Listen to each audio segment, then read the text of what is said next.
యాక్చువల్గా వైసీపీ పరిస్థితి ఎలా ఉందంటే ఎక్కడైనా ఏదైనా ఇన్సిడెంట్ జరగడం భయం, దాని పూర్వపరాలు కూడా గ్రహించుకోకుండా, అవతల ఆడపిల్ల అన్న సంగతి కూడా ఆలోచన చేయకుండా ఏదో రకంగా గవర్నమెంట్ మీద బురద జల్లాలి అని ఒకే ఒక కాన్సెప్ట్తో వాళ్ళకి తెలిసి చేస్తున్నారో తెలియకుండా చేస్తున్నారో కానీ ఆ లేడీ ఎవరైతే ఉన్నారో, ఆ మహిళ ఎవరైతే ఉన్నారో, ఆ అమ్మాయి ఎవరైతే ఉన్నారో, ఆ బాలిక ఎవరైతే ఉన్నారో వాళ్ళని వీధిని పెట్టే పరిస్థితులు వచ్చినాయి. ఫర్ ఎగ్జాంపుల్ చెప్తున్నానండి, నిన్న శ్రీకాకుళం ఇన్సిడెంట్ జరిగింది. శ్రీకాకుళం ఇన్సిడెంట్లోని ఆ అమ్మాయి ఎవరైతే ఒక డిగ్రీ చదువుతున్న అమ్మాయి, థర్డ్ ఇయర్ చదువుతున్న అమ్మాయిని స్పృహ తప్పి పడిపోయారు.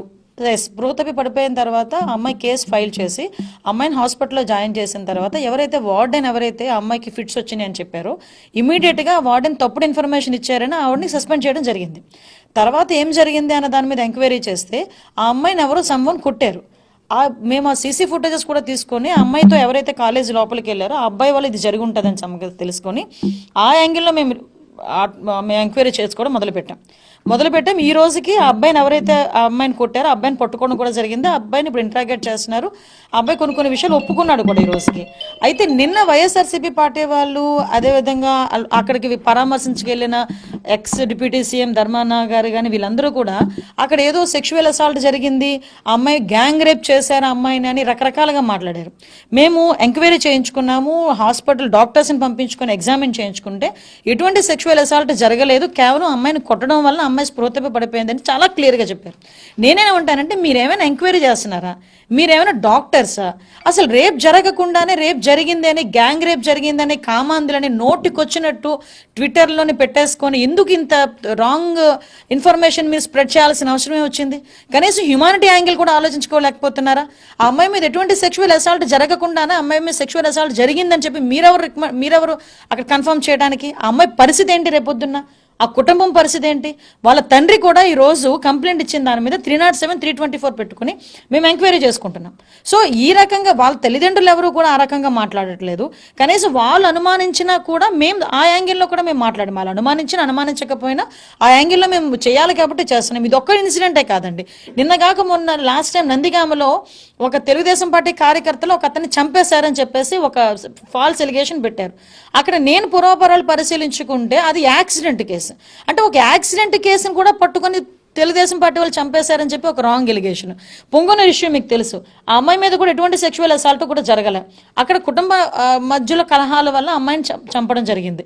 ఇక్కడ నాకు అర్థం కానిది ఏంటంటే ఎటు కొన్ని చూసినా కనీసం అమ్మాయి హ్యుమానిటీ అంటే వీళ్ళ తాలూకా ఆ ట్వీట్కి బలం చేకూర్చడానికో, వీళ్ళు మాట్లాడిన మాటకి బలం రావటానికో, లేకపోతే ప్రభుత్వం మీద బురద చల్లటానికో నువ్వు ఒక ఆడపిల్లని వీధిలోకి తీసుకొస్తున్నారు.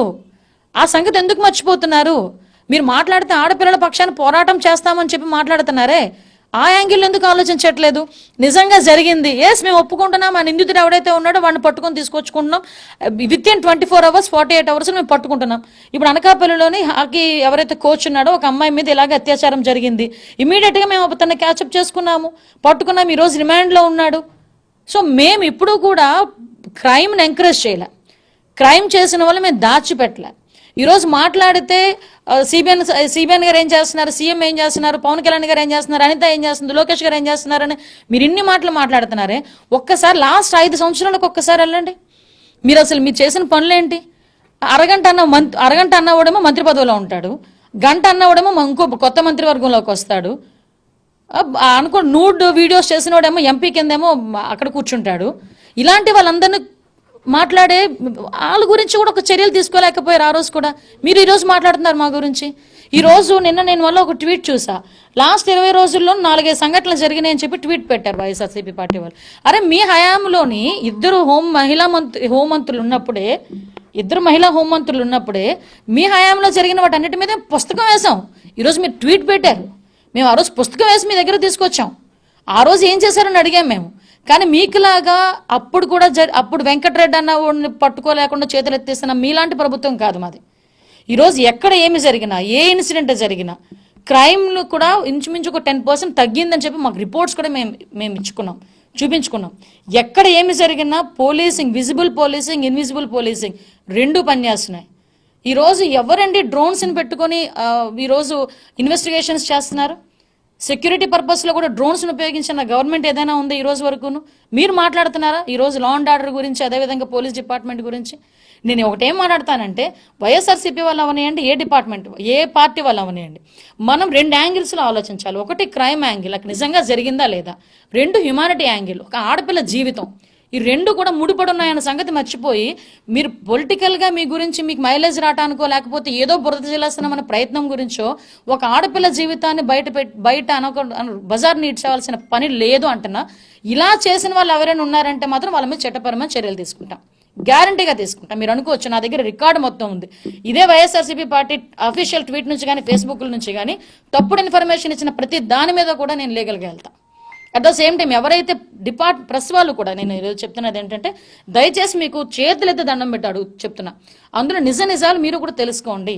ఒక ఇన్ఫర్మేషన్ ఇచ్చినప్పుడు నిజమా కాదా అన్నది తెలుసుకొని మీరు కూడా బయట ప్రపంచానికి తెలియజెప్తే దానికి ఒక అర్థం ఉంటుంది. కానీ ఒక ఆడపిల్ల గురించి మాట్లాడేటప్పుడు మాత్రం జాగ్రత్తగా మనం కూడా, మన ఇంట్లో కూడా ఆడపిల్లలు ఉన్నారు, మాట్లాడితే నేను చూసే దిశ చట్టం, అరే దిశ చట్టం గురించి మాట్లాడేటప్పుడు మీరు చదువుకున్నారు కొంతమంది. ఇప్పుడు ఎవరైతే దిశ చట్టం గురించి మాట్లాడుతున్నారో ఆవిడ చదువుకున్న ఆవిడ. నేనేమంటానంటే అసలు చట్టమే లేదని దిశ చట్టం పక్కన పెట్టేశారని ఎందుకు మాట్లాడగలుగుతున్నారు?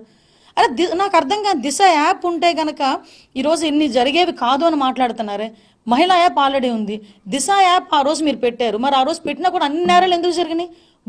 బుక్ ప్రింట్ చేశారని నేరాలు ఎందుకు జరిగినాయి ఆ రోజు? ఇవన్నీ పక్కన పెట్టండి. ఈరోజు మీరైనా మేమైనా సమాజ శ్రేయస్సు గురించి, ఆడపిల్ల శ్రేయస్సు గురించి మాట్లాడుకోవాల్సిన అవసరం ఉంది. సో అటువంటి సందర్భాల్లో మనం మాట్లాడుకోవాల్సిన పరిస్థితి ఏంటంటే, మనం ఒకరి మీద బురద చల్లేటప్పుడు, గవర్నమెంట్ మీద బురద చల్లేటప్పుడు ఒక ఆడపిల్ల జీవితాన్ని విధులు పెట్టకూడదు. రేపొద్దున అమ్మాయి ఇప్పుడు సెక్షువల్ అసాల్ట్ జరిగింది, గ్యాంగ్ రేప్ జరిగింది, ఇలాగని మీరు నోటుకు వచ్చినట్టు మాట్లాడుతున్నారు. అమ్మాయి పరిస్థితి ఏంటి? రేపొద్దున డిగ్రీ ఫైనల్ చదువుతున్న ఆడపిల్ల, రేపొద్దున అమ్మాయి ఫ్యూచర్ ఏంటి? వాళ్ళ కుటుంబం ఎలా తలెత్తుకుని తిరగలదు? అది జరగలేని దాని గురించి జరిగిందని మాట్లాడుతున్నారే. జరిగితేనే కాసేపు ఆలోచించాలి మనం. నిజంగా హ్యుమానిటీ యాంగిల్ ఆలోచించి నిజంగా జరిగితే కడుపులో దాచుకొని ఎలాగా అమ్మాయికి న్యాయం చేయాలన్నది ఆలోచించుకోవాల్సిన సిచ్యువేషన్లో మనం ఉన్నాం. అలాంటిది మనమే రోడ్డు మీదకి వచ్చి ఇలా మాట్లాడితే పరిస్థితి ఏంటి? ఆ యాంగిల్లో కూడా ఆలోచించుకోమని మిమ్మల్ని అందరినీ కూడా కోరుకుంటున్నాం. డెఫినెట్ గా తీసుకోవాలి, జరుగుతున్నాయండి. నిజంగా అదే జరుగుతుంది. ఇప్పుడు ఈ విషయం ఏమవుతుందంటే, వాళ్ళు ఎలా ఫీల్ అవుతున్నారంటే, ఏదో గుడ్డ కాల్చి మొహమ్మద్ పడేస్తాం, వాళ్ళే తుడుచుకుంటారు అన్న ఫీలింగ్లో ఉన్నారు. కానీ అది జరగకూడదు. ఎందుకంటే ఈరోజు సోషల్ మీడియా ఇంపాక్ట్ అన్నది ప్రతి ఒక్కరి మీద ఉంటుంది. సోషల్ మీడియాలో ఏదైనా అది ఫాల్సా లేకపోతే అది నిజమా అబద్ధమా అని తెలుసుకునే లోపు అబద్ధం మొత్తం తిరిగి వచ్చేస్తుంది. సో మళ్ళీ మేము ఇది నిజం అని చెప్తేనే కానీ అది కొంతమందికి వెళ్తుంది. సో నేనేమంటానంటే, ఇటువంటి సిచ్యువేషన్స్లో ఎవరైతే అటువంటి అఫీషియల్ ట్వీట్స్ నుంచి కానీ ట్వీట్స్లు తప్పుడు ఇన్ఫర్మేషన్ పెట్టినా, తప్పుడు ఇన్ఫర్మేషన్ ఇది నిజం అని చెప్పేసి మీరే నిర్ధారించి ప్రెస్లో వేసిన వాళ్ళందరి మీద కూడా కంపల్సరీగా లీగల్గా మేము చర్యలు తీసుకుంటాం.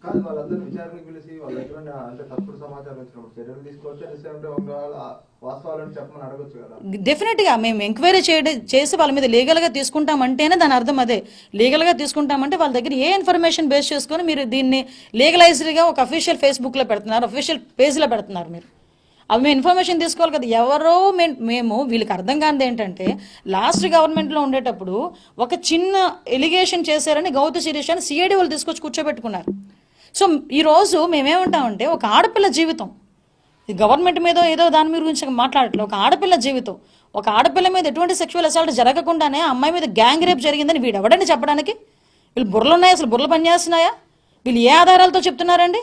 పొంగనూరు విషయంలో అలాగే మాట్లాడితే నేను గట్టిగా మాట్లాడానని సాక్షి టీవీ వాడు ఆ లింక్ను కూడా వాడు తీసేసుకున్నాడు యూట్యూబ్ నుంచి. అది పరిస్థితులు. అంటే వీళ్ళు ఏదో రకంగా గవర్నమెంట్ మీద బురద జల్లాలి అని ఆలోచించుకుంటున్నారే కానీ ఆడపిల్ల జీవితం గురించి ఆలోచించుకునే పరిస్థితులు అయితే కనిపించట్లే. మేము ఒకటి మాత్రం, ఆడపిల్లల రక్షణ విషయంలో మేము స్టాండ్ అయి ఉన్నాం.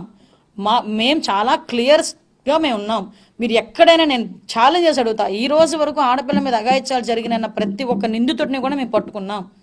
మీరు మొన్న రీసెంట్గా చూస్తే 6 నెలల్లోనే ఒక పోక్సో కేసులోని 25 సంవత్సరాల జైలు శిక్ష కూడా పడింది. అంటే మేము ఎంత చిత్తశుద్ధితో పనిచేస్తున్నామో అన్న ఇది అర్థం అవ్వాలి. ఈరోజు సంవత్సరాలు పడుతుంది కానీ 6 నెలల్లోనే శిక్ష పడేటట్టుగా చేశారంటే మా డిపార్ట్మెంట్ వాళ్ళు కానీ లీగల్ టీం కానీ ఎంత పనిచేసిందన్నది కూడా మనం కూడా ఆలోచన చేసుకోవాలి.